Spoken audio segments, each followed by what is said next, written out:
Good evening, everybody. I am Hondo Carpenter, the host of the Las Vegas Raiders Insider Podcast and also your Las Vegas Raiders beat writer on SI. Very excited to be joined by my good friend and my associate beat writer, the great Ezekiel Trezevant. Zeke, I wonder if we'll think of something to talk about tonight, my friend. Something, Uh, some, something tells me we might have a tough time finding something. so I want to go back to something. You and I talk every day because we work together. And I began sharing with you in training camp some things I was hearing. And you were part of some of this too once they came back from training camp, started to get inside information. And one thing I think that makes us a good team is you and I are, you know, part of everything, sharing some things up the ladder, getting some wisdom. But at 6:44 Eastern on August 17th, I tweeted, bookmark this tweet. Big night for the franchise and the season.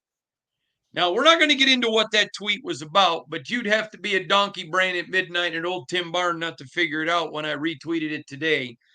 But you know exactly what that tweet was about.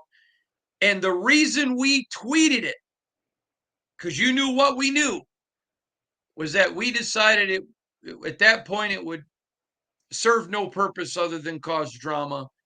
And where you and I are going to come back with some reporting on what happened. And I would just encourage everyone to just relax. We've done a lot of deep dives and taken people inside. Where a lot of this will make sense whenever this situation gets resolved. Would you agree? Completely. And Zeke has been such a great partner working with us. He's aware of it all, and we're not talking, but we will talk eventually. You say, well, what are you talking about? Well, we're just going to bookmark the tweet. Am I right, Zeke? 100%. We'll just keep that in our back pocket. All right, buddy. Now, listen. Last night, I had a source very close to the situation tell me that the Raiders were not shopping Davante, but they were absolutely going to consider any substantive offer. When I asked the source, can you define substantive? And I told them that very good reporters who we respect, like Paul Gutierrez and ESPN, had put some terms out there, or at least someone had put terms. They told me they were not going to comment on terms because it would determine based on what people offered. But they said it had to be substantive, was all that they would say. I'm not saying the other people's reporting was wrong. I'm just simply saying that's what they told us, that it had to be substantive and the Raiders would consider it. As of today, I have confirmed 3 teams that have talked to the Raiders. I believe there's more than that, but 3. I'll be writing about that very soon. And let's just get right to it. You were in the building today. I was not. You were in the building today for AP's press conference. We both saw it. You live. You there in the building. Give me your thoughts.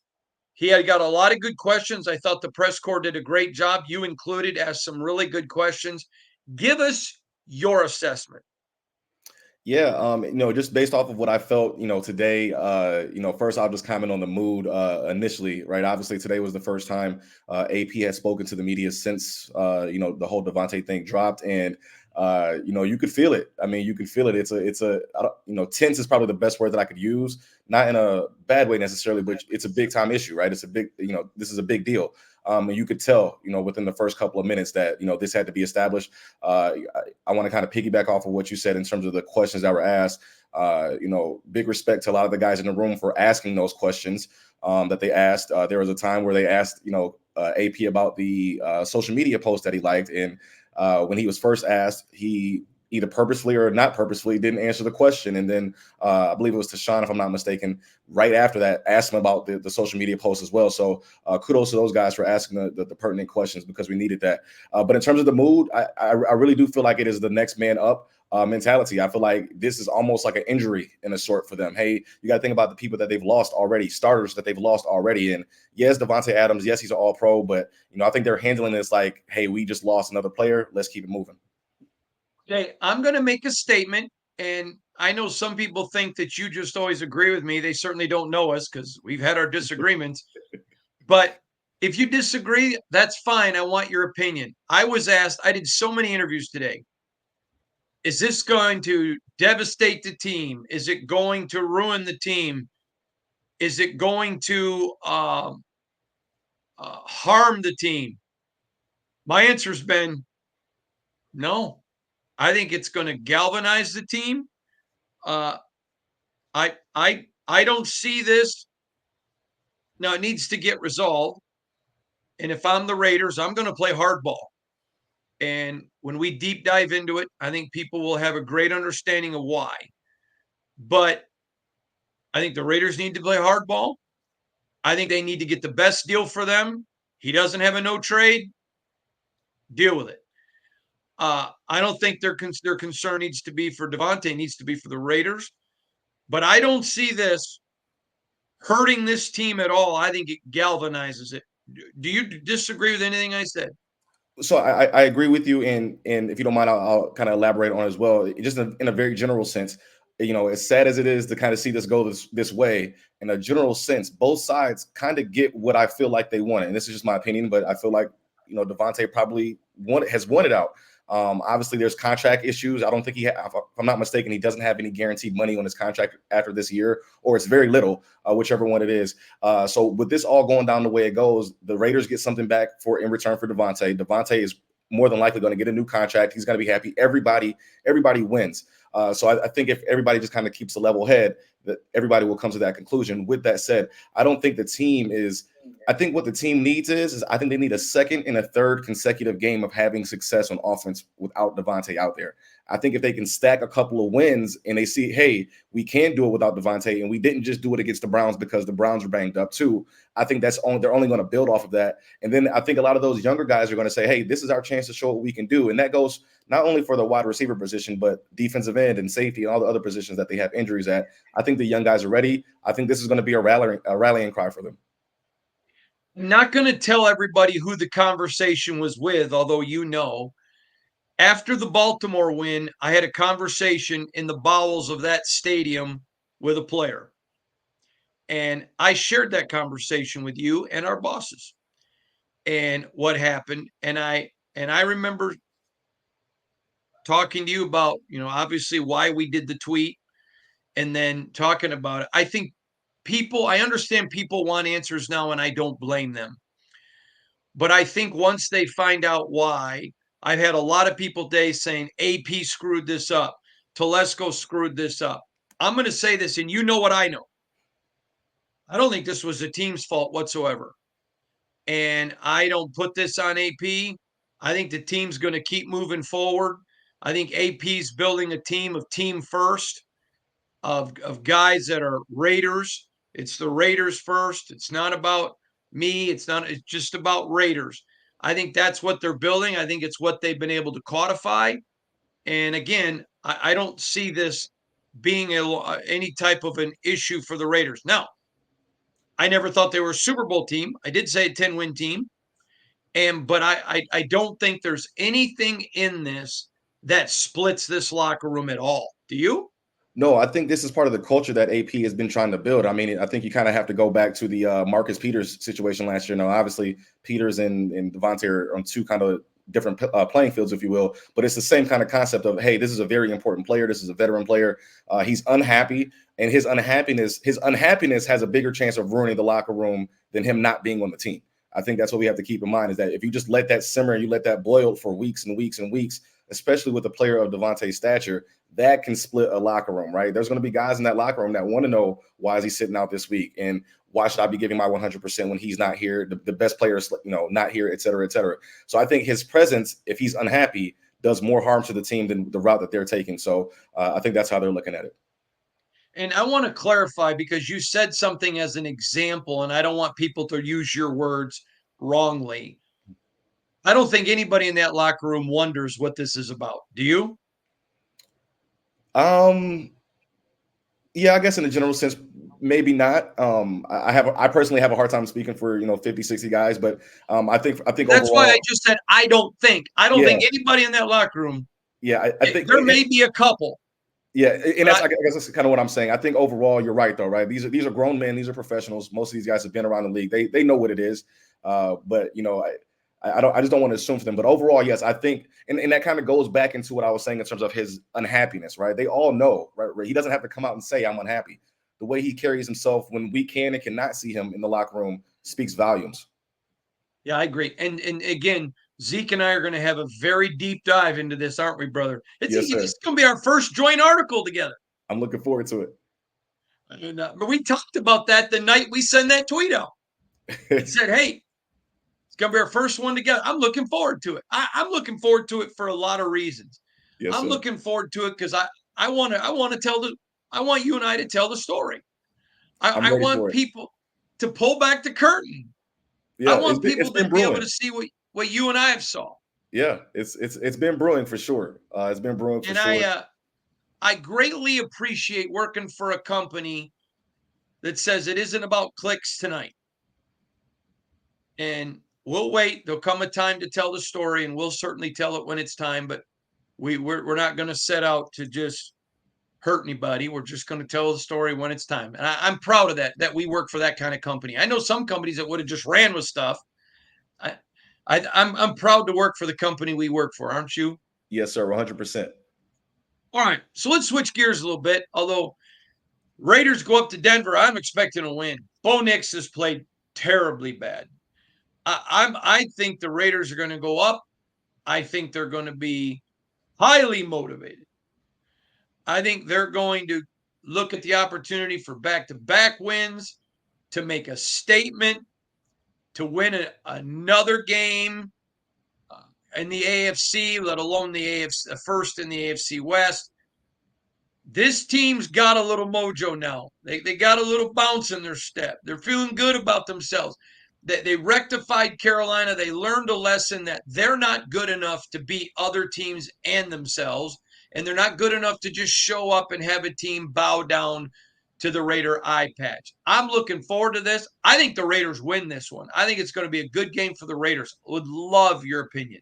Yeah, you kind of took you took part of what I was going to say right out of my mouth in terms of that Carolina game. I think this is where I would hope / expect that this is where that loss kind of comes into play, and this is where the fact that it happened in week 3 benefits you, right? You don't have to look 5, 6, 7 weeks back for the lesson that was learned. All you got to do is look back to 2 weeks, and you remember, hey, Carolina was arguably the worst team in the league. Just changed quarterbacks, and they put a whooping on you, right? So that lesson is right in their mind, fresh in their mind, and they also had a chance. If you think about it, right, we talk about stacking wins. Had they played better in that Carolina game, they're on a 3-game winning streak right now. Maybe they're going for a 4th game in a row. Had they played better against Carolina, so I think those guys realize, hey, we can't let another game that we can and maybe should win. I'm always cautious to say should win in the NFL, but I think those guys are going to say, hey, we can't let this happen again.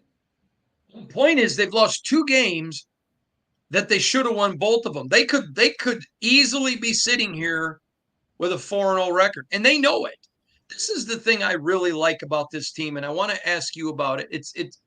I know you and I have talked about it privately. I loved what AP did right after the game against Carolina. We're going to make business decisions. I know he apologized for it. Knowing him the way I do, I kind of think it was a tongue-in-cheek apology. I don't think he apologized. He doesn't miss words because he doubled down on Monday.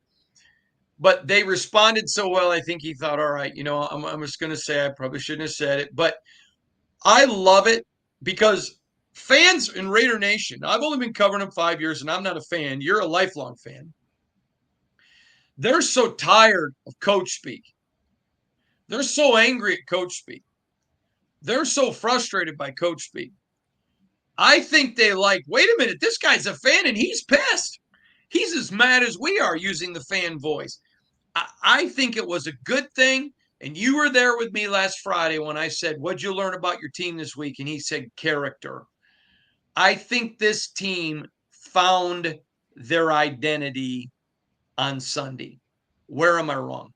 So I think AP played the situation either purposely or again on accident, but he played it perfectly, right? From making the business decision comments.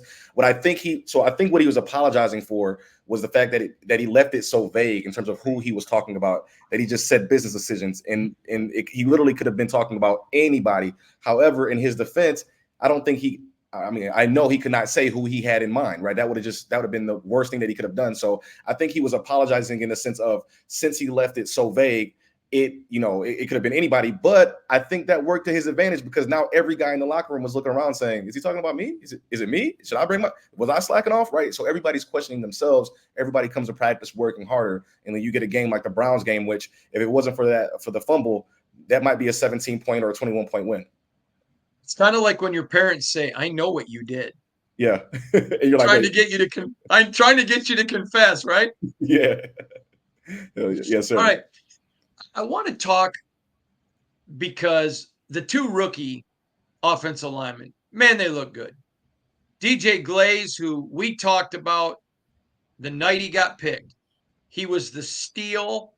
He goes to the Senior Bowl, looked bad.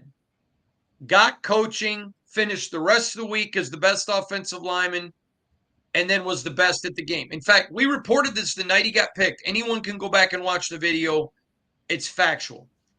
JPJ, he looked fantastic. Yeah, he got a couple of penalties, but he looked fantastic on Sunday, to the point where the refs going to AP, you better tell him to knock out the physicality a little bit.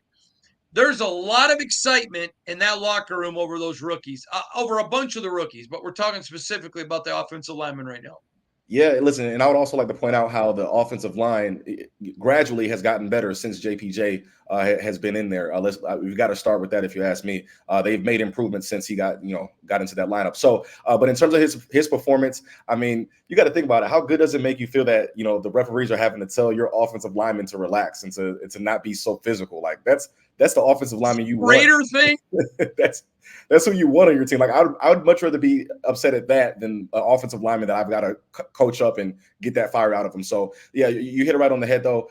He's huge. He's a growing part of the culture, and he performs well.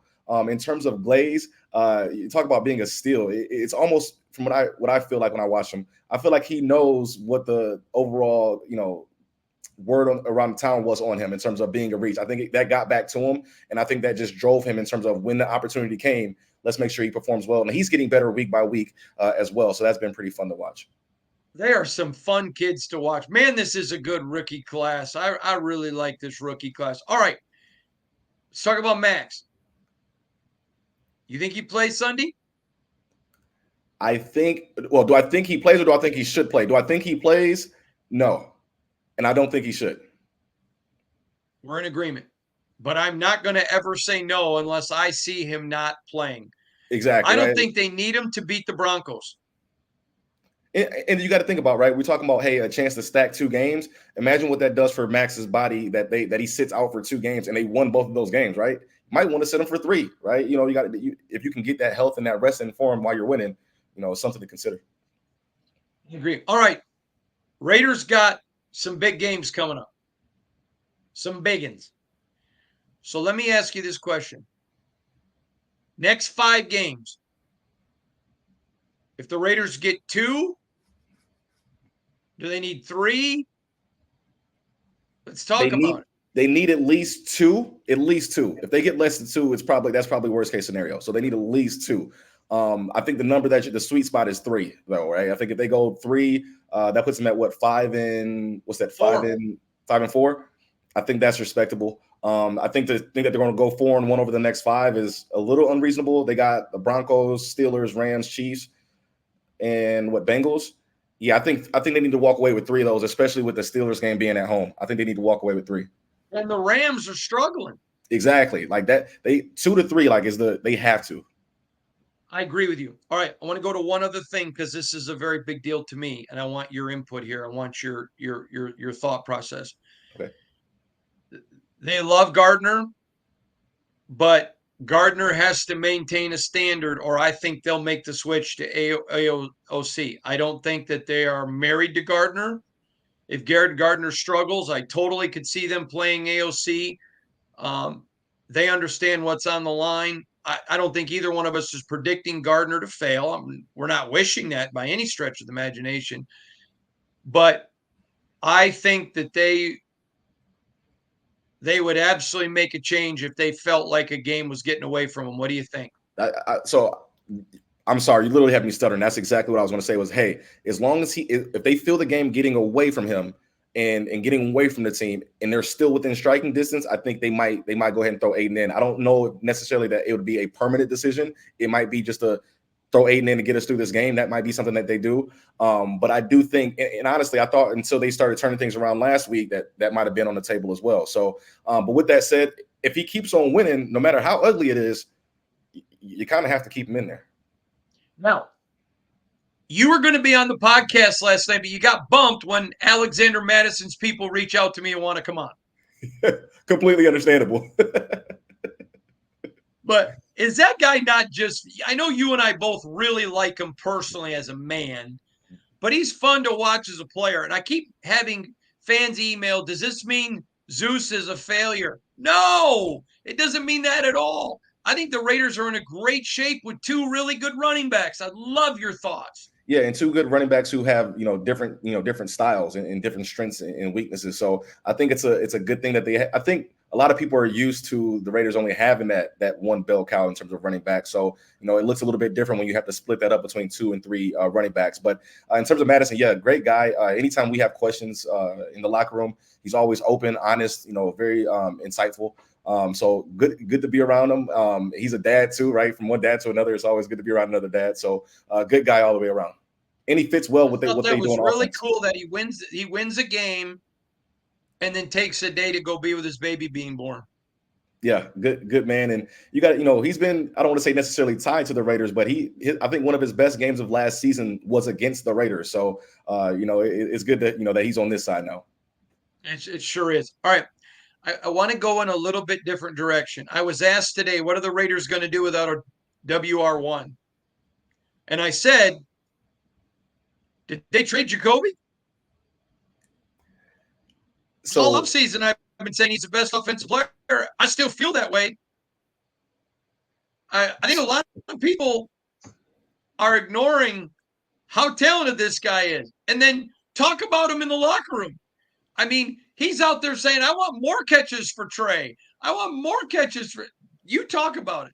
So I think the fact that he's in terms of personality, in terms of demeanor, he's the exact opposite of what you would expect from most now wide receiver, first wide receivers. I think he kind of gets overlooked, right? You're used to the loud and the not necessarily loud, but look at me kind of wide receiver at that position, but that's not him. So I think he gets overlooked for it. But I asked him today, I'll be honest with you, the man led the New England Patriots in receiving 3 years in a row with a washed up Cam Newton and a washed up, I'm choosing my words wisely, a washed up Mac Jones. Okay. So if he can do that and no other wide receivers that you can really speak of on the team during those 3 seasons, he can be successful here. Now, I do think his success might look a little bit different, right? He might not get 100 yards in a game, right? He might only get 40, 60, 70, but guess what? You got 3 other receivers who had 40, 50, 60, 70 receiving yards as well. Everybody eats. It's hard for a defense to focus on one guy and eat off of that, right? So I'm excited for him to see what he does with another chance of being receiver, WR1.